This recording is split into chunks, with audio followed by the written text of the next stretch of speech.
Welcome to today's show. I'm going to talk real briefly about news today from Norwegian Cruise Lines and Royal Caribbean. Both have issued some information that is important. It tells us a little bit about how they see the future of cruising.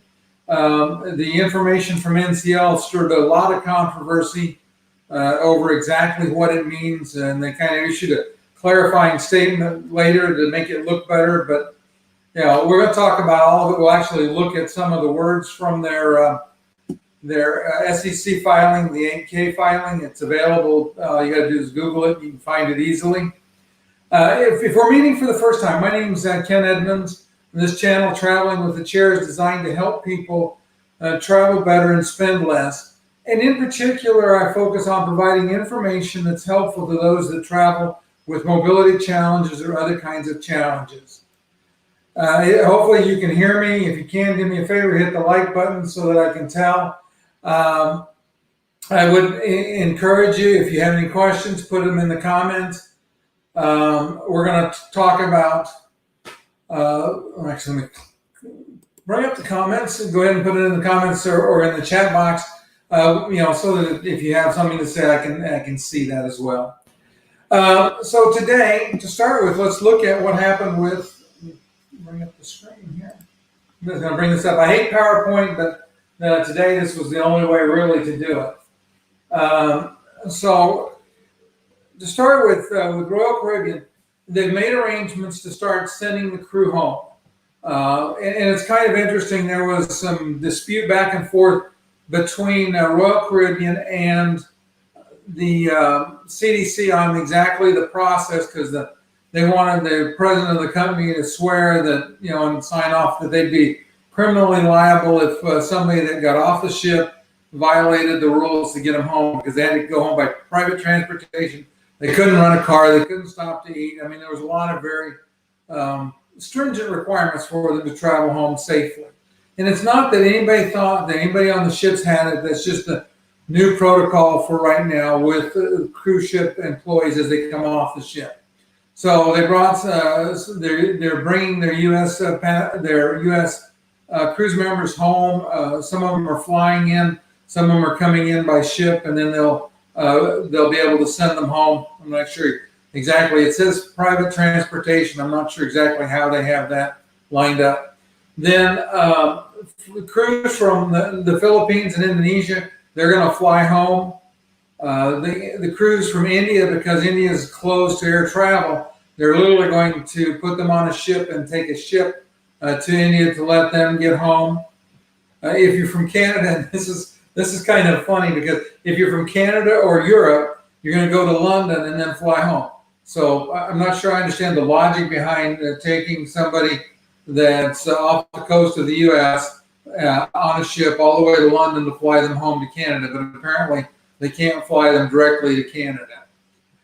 Ukraine, people from the Ukraine and from Romania, they're going to fly them home from Miami on charter flights.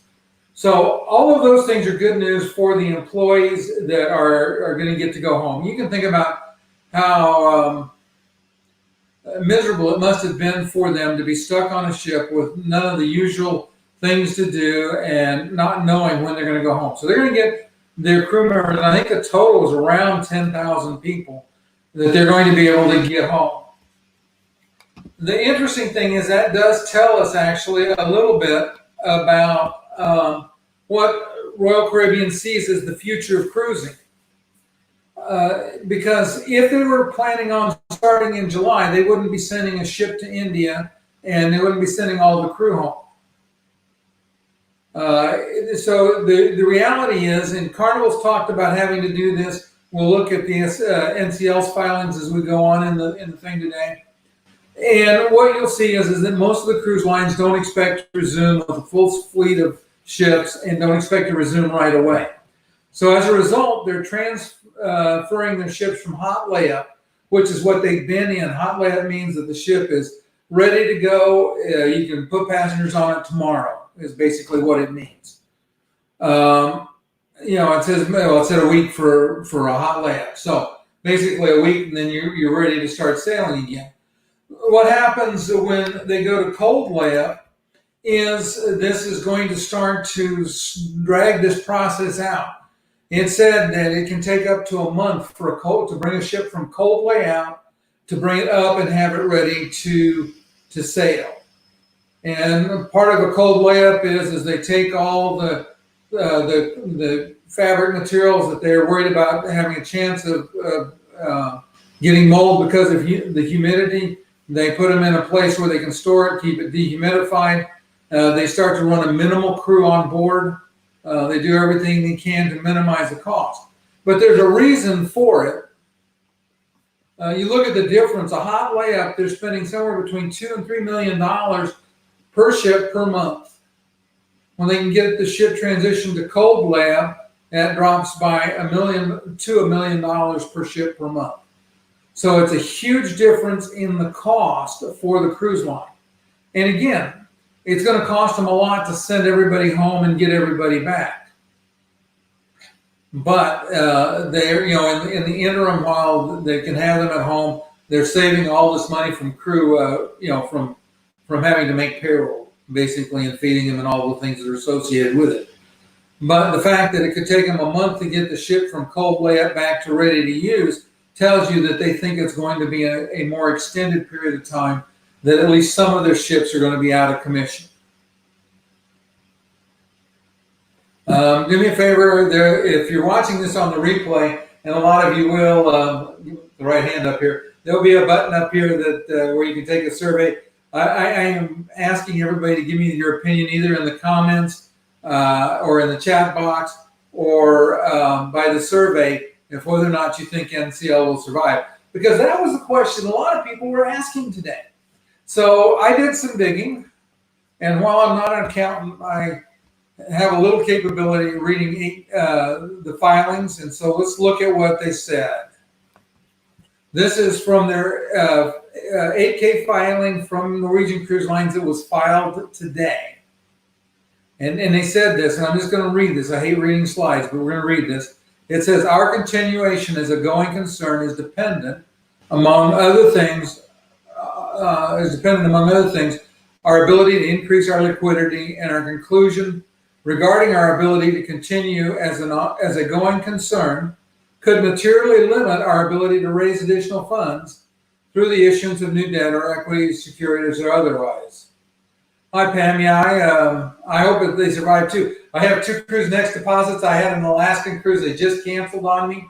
I was looking forward to it. 10 out of my last 11 cruises have been NCL.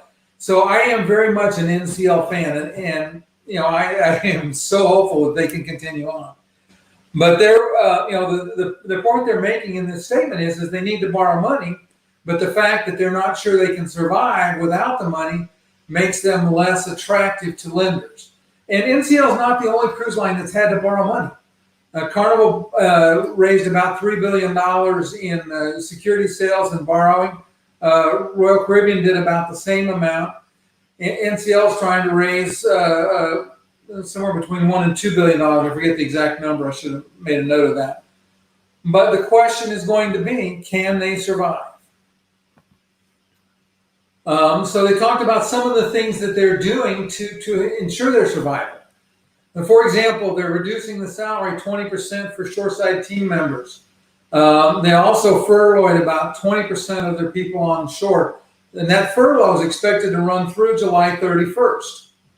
They're not doing any travel, a lot of other things for people on the shore. So those 2 things tell you that they don't expect things to pick up and start sailing the 1st of July because they're extended this furlough through July 31st. And we can read between the lines a little bit on that too, because besides saving money, it is going to make the process of dealing with them more challenging because they're cutting the hours for the people that they're keeping, and they got rid of 20%. So they're significantly reducing the number of people that can answer the phone and help resolve issues, whether you're a travel agent or whether you have a cruise booked. And again, these are all things that were in their 8K filing this morning. So this point is made. It says, in addition, the majority of the vessels in the company's fleet are currently transitioning to cold layup. And again, they're trying to reduce the expense. That makes a lot of sense that that's what they're trying to do. But when they go to cold layup, We talked about the fact that it can take a month or so to get that ship back up and running. And we think about the logistics of what is involved. They've got to get all the employees that they need on that ship back from wherever they are. And so we'll just talk about India for a moment. To get them home to India, they had to send one of the ships or Royal Caribbean had to send one of the ships to India to get the crew off because they couldn't fly them home to India. They had to send a ship from the area around Miami to India, which is a long ways. It's probably almost a 2-month round trip voyage. Now, if the air travel ban isn't lifted in and out of India, there's no way to get that part of the crew back home. The same thing with travel from the Philippines, Indonesia, wherever they're coming in from. All of that becomes more problematic. There's some more information on what a cold layup involves. Then Norwegian made this statement in their 8K report as well. It said that we anticipate needing additional financing, and such financing may not be available on favorable terms. And this is the scary part. It says, or it may be dilutive to existing shareholders. Actually, that's not the scary part. The bottom of this one. Okay, it says they need the financing. And down at the bottom, it says if we're not able to fulfill our liquidity needs through operating cash flow and borrowing, it may be necessary for us to reorganize our company in its entirety, including through bankruptcy proceedings. And that means that all the shareholders lose their value in the company. This was, I thought, was interesting. Again, this is part of the information that's in their 8K report. It said that as of right now, they have $1.8 billion in advanced ticket sales. To pay back the voyages that have been canceled already, they need about $850 million. And this is part of why it's been so difficult, or why, let's say, the cruise lines, all of them, because all of them face the similar circumstances, are dragging their feet on giving everybody their money back. Because, they need to get in more money to be able to give, money back. It's almost like they're running a little bit of a Ponzi scheme, except that it's just to get them through this crisis of liquidity. It's not that don't have value. It's not that they don't have resources, but the challenge is having the cash flow to refund that money. Let's see. So anyway, the end of this is that the data is concerning. That they're not in great shape. But if they can get the financing, the odds are very good that everything else will fall into place. It's going to be very hard on them from a profit perspective, and for all the cruise lines, because we think about what they've done is especially NCL with some that were canceled, at short notice, they gave people 150% cruise credit.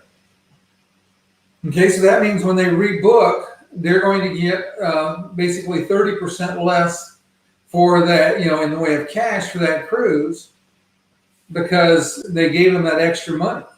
A lot of people will take an upgrade, but they're out in that position, and they've already got the money already in hand. So when they fill that cabin with a cruise credit, all they're doing is getting the liability off, but they're not improving their cash flow any at all. And hopefully that's making some sense.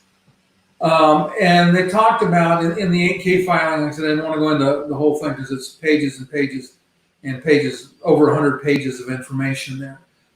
But they talked about the fact that bookings are soft for the rest of this year. Bookings are starting to be soft for next year. And they're going to have to deal with all of this cruise credit that they've issued. And that's going to have an impact on their profitability going forward. But again, like I said, I'm a huge NCL fan. I don't want to, I'm trying to provide balanced information. I think that the danger to NCL is real.